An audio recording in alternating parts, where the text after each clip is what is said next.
I wanted to talk before we dive into all the instructional how to's of breastfeeding, how to hold your baby, what it looks like, poop, latch, all that fun stuff. I did want to touch quickly on some of the myths surrounding breastfeeding. It seems like in our country, for sure, I feel like the majority of moms really want to breastfeed their babies. In fact, we have over an 85% initiation rate, which is fantastic. However, this quickly plummets soon after women leave the hospital or in the first 6 weeks. I believe this is mostly due to lack of support, but also all the myths surrounding breastfeeding. In fact, I think there's more myths around breastfeeding than there is childbirth and how you can give birth. So I wanted to just quick tackle some of these myths because what happens oftentimes is women, even while pregnant, get all these messages around them, whether it's their moms, sisters, friends. We're all hearing the same thing, right? I wanted to breastfeed too, but I just didn't have enough milk. Well, I really wanted to breastfeed, but it just didn't work out. And, formula is totally fine. And I think we start to tell ourselves that because we feel like we've failed if we can't breastfeed. And so we have to come up with the alternative of, yeah, breast is best, but formula is just as good. And I completely understand that because as a mom, we have to go through all kinds of choices and difficult things. And my heart just goes out to the women who didn't get the right support and the right help to successfully breastfeed when in fact they really wanted to. So a lot of pregnant women come to me and one of their biggest worries isn't the birth part, but it's, can I make enough milk? Well, I've heard so and so, they just couldn't make enough milk, or their baby was tongue tied, or it was just too painful. And we all know, again, breast is best, but it seems like a lot of work. There's not a lot of support out there, but this myth just keeps getting perpetuated in our culture that breastfeeding has to be really challenging, and chances are you're not going to be able to. I believe most women are able to breastfeed. They just don't have the right help and support. And that's what I'm here to do. First of all, in this class, giving you all the information you need to be successful, but then being available to you to troubleshoot any possible hiccups that you might run into. And you absolutely just need the right support. One of the biggest fears new moms have is, I might not be able to make enough milk. Maybe my body's just not going to make enough. This is a breastfeeding myth. So by and large, breastfeeding is a pretty simple dynamic of supply and demand. The more the baby demands out of your body, the more milk you will make. The more milk you will make, the more the baby will drink, and it just goes in a nice little cycle like that. And so the key takeaway to this entire class is the more you can demand your body to make milk, the more milk you will make. It's pretty simple, pretty cut and dried. There's not a whole lot else that will affect it, and we'll talk about if foods we eat can affect our milk supply, if supplements we take can affect our milk supply, is there a genetic component? I'm here to say, really, the long and short is supply and demand. Pretty simple. However, the problem comes in when the baby might not be demanding our body to be making it. And that's where we need to learn what to watch for, how to tell if the baby's actually drinking anything, how much they're drinking. Since we don't have a bottle, we don't really know. We're going to go into all of that stuff. But one of the biggest myths is my body might not be able to make enough milk. And yes, there's actual milk supply problems, but those are largely due to not going long enough with the baby demanding your body produce milk. And eventually your body's like, oh, I guess I don't need to make that much milk. I'm going to downregulate.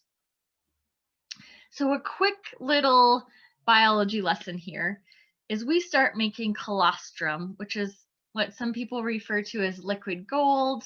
It's pre-milk. It's a really thick, it looks like liquid gold substance.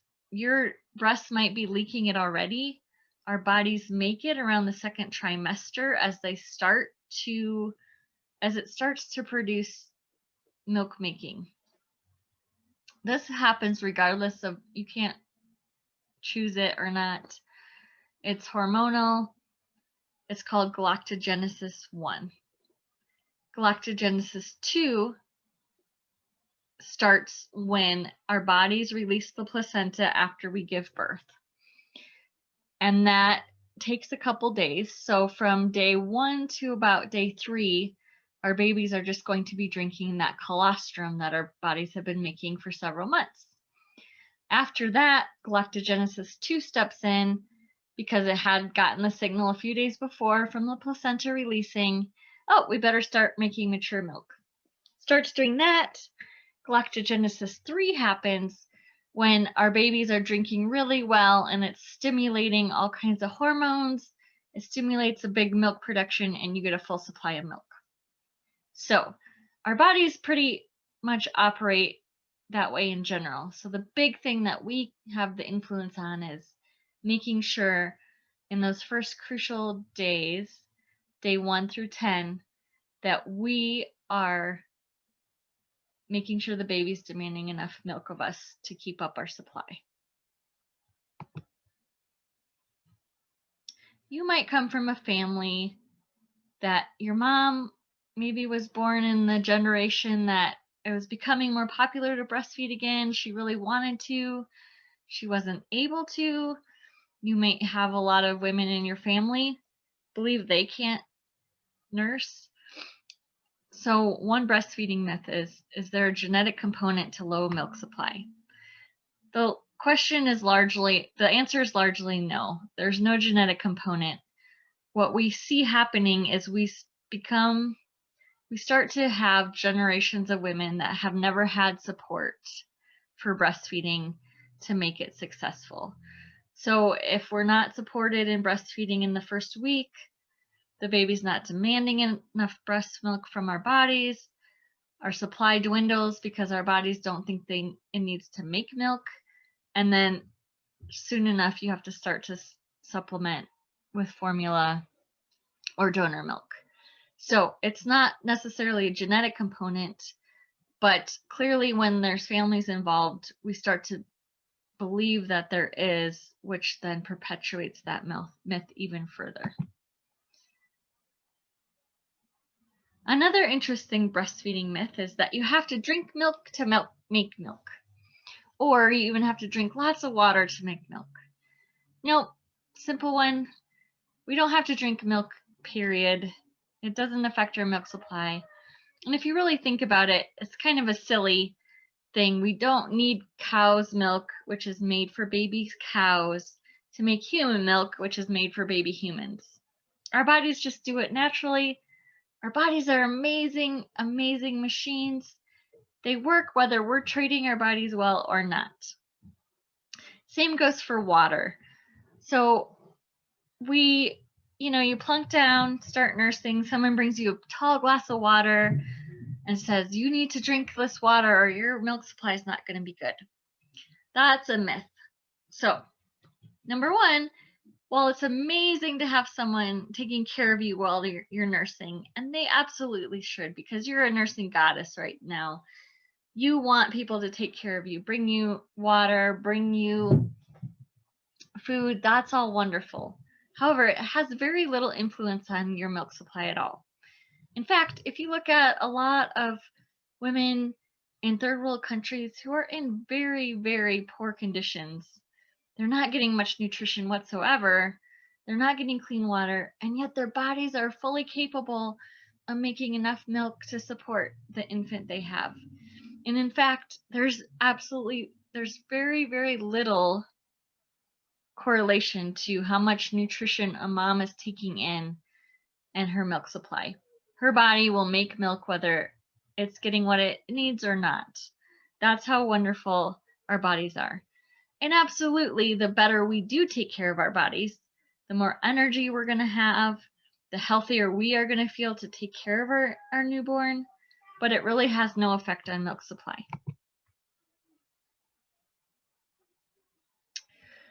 Another worry that new moms have is, as much as I'd love to stay at home, I have to go back to work really soon. It might be even a few weeks from giving birth. Is it possible or even worth starting to breastfeed if I have to go back to work soon? Absolutely. Even if the second you went back to work, you had to stop nursing, which is pretty much a big breastfeeding myth, but I will go into work and how to make that happen in a different chapter of this course. Even if that were to happen, you can still give your baby several amazing weeks of skin-to-skin contact, your milk supply, building their gut, building hormone levels, building immunities, giving your baby the best start. And you can absolutely continue. Very few jobs would be impossible to be nursing or breastfeeding or pumping once you go back. So I believe it's totally worth it, even if it's just for a few short weeks. Breastfeeding a baby, whether it's 3 weeks or 3 months or 3 years, has long-lasting, if not lifetime, health benefits for the baby.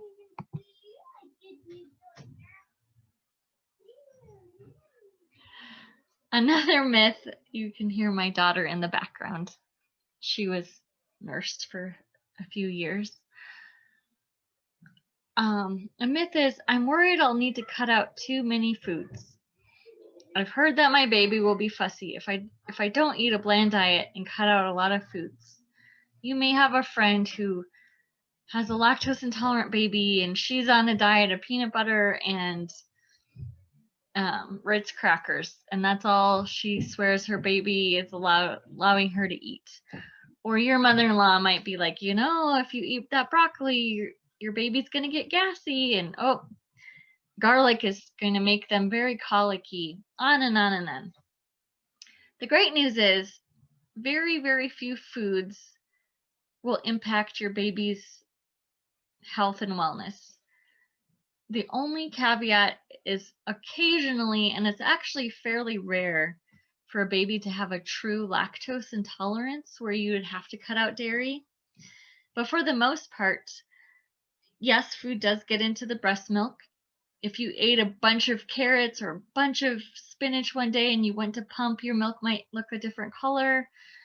Milk will take on the taste and the spices of the food, which actually benefits your baby and widens their palates because you're introducing a new taste every single day, which is really cool. And in fact, studies show that babies actually prefer different tasting breast milk, and they prefer breast milk with garlic flavor. We'll talk about lactose intolerance in a little bit. It's, again, very rare. If you saw actual blood in the baby's stool and the baby had colic, that would be a sign they're lactose intolerant. But other than that, it's pretty much eating whatever you want. I'm going to add alcohol to that list. It's perfectly 100% safe for mom to have a glass of wine or two once in a while nursing. You absolutely do not have to pump and dump. What happens is the alcohol that would get in your breast milk is about the same level that's in your blood. So even if you were at a 0.08, technically shouldn't be driving. Your milk supply is only at a 0.08% alcohol level. And honestly, studies show, which makes me chuckle, that the baby just wouldn't drink your breast milk if it had too much alcohol in it because they don't seem to like the taste of it. So they're pretty self-limiting. The only real worry is, don't drink enough that you can't actually take care of your baby. But you certainly don't have to worry about a glass of wine or going out for a drink coming back and nursing your baby is perfectly fine.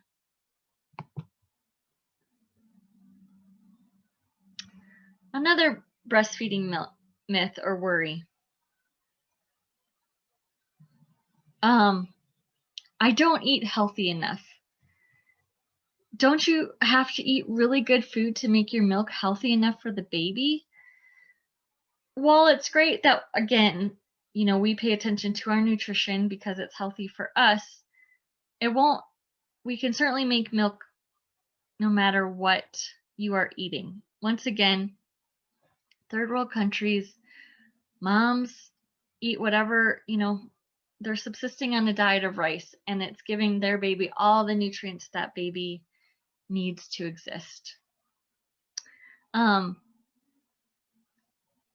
so in America, while we might not be worried about not eating enough, we certainly are worried about, well, I don't eat very well. I kind of like to go to fast food restaurants, and maybe that's just not healthy. And maybe then it makes my milk less healthy and more comparable to formula. That's absolutely not true.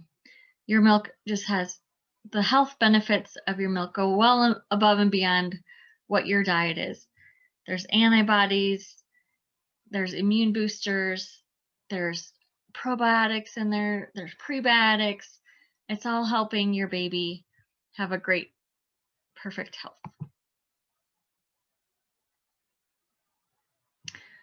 Another breastfeeding myth. I smoke or I take medications, and I was told I shouldn't nurse. So maybe you're holding off on smoking or certain medications, but you plan on resuming them as soon as baby is born. Obviously, for medications, you need to check with your doctor, as different medications are safer in pregnancy than breastfeeding and vice versa. However, the majority of medications are perfectly fine, or if they're not, there's often great substitutes that you can have to make it safe enough for baby. Even if you're smoking, yes, there are certain chemicals that do get in your breast milk, but study upon study shows that your breast milk is still much more beneficial for the baby than switching to formula would be. You're going to want to be safe. The bigger worry is secondhand smoke, obviously smoking away from the baby, changing your clothes, smoking outside. Those kinds of things are much more risky for the baby than whatever is getting into your breast milk. So absolutely continue breastfeeding if you still continue to smoke. In fact, breastfeeding will negate some of the risks that you smoking might have on the baby.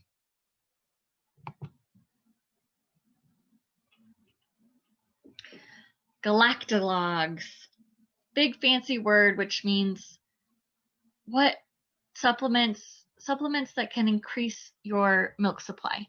I get asked this question a lot because obviously if there's something we can take, pop a pill, increase your milk supply, sounds great. Why wouldn't we do that? I can't recommend taking anything because first and foremost, once again, the best way to increase your milk supply is to increase the demand of your milk supply, whether it's pumping or nursing. That's the number one, by far, proven way to increase your breast milk supply.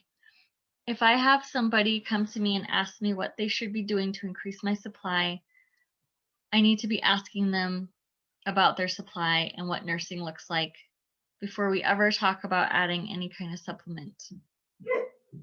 Aside from that, the research is pretty unclear what supplements, even if they're traditionally known to increase your milk supply, if they do anything. And many supplements, such as fenugreek, can actually interact with medications you may be taking. So there's very, very few times when you'd want to consume teas, supplements, and herbs to build your supply. Again, the number one thing to build your supply is to nurse, nurse, nurse. And if you can't nurse, pump, pump, pump.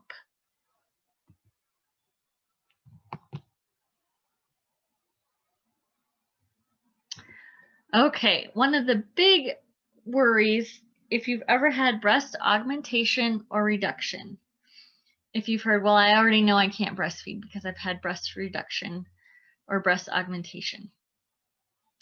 You're right in that it can very well have affected your breasts and your milk supply.